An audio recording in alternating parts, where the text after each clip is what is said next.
Жалал Абадта Манаста BMW менен Тико кагышып, Тиконун айдоочусу жеринен каза болуп калды. BMW X5'тин айдоочусу жеринен качып кетти. Ал издөө салынып, ыкчам түрдө кармалып, көрсө 17 жашар бала экен, айдоочулук күбөлүгү жок.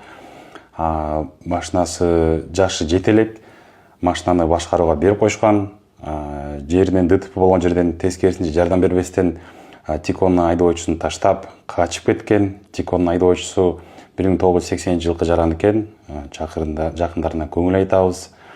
Бул иш өтө оор иш. Азыркы жаңы мыйзам боюнча бул бала эми камалат, кылмыш козголот.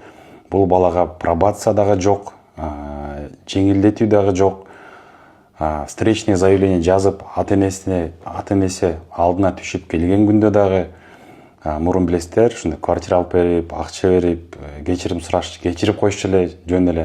Азыр кечирип койгон күндө дагы баары бир бул бала кылмыш жаза кодекс менен кылмыш иши козголуп, бул балага мыйзам чегинде эми только камалуу болот да. Жана штраф болот, көп жылга айдоочулук күбөлүгү барлар үчүн лишение болот. Бул баланын айдоочулук күбөлүгү да жок экен.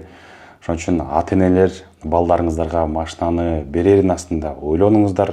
Эртеңки күнү ыйлап кан жутуп калбаңыздар. Бул баланы азыр текшеришет. Наркологиядан эгерде бул мас абалына чыккан болсо, же бир наркотикалык заттарды чеккен, колдонгон болсо, анда бул баланын жазасы 8 жылдан 10 жылга чейин камакта уланат.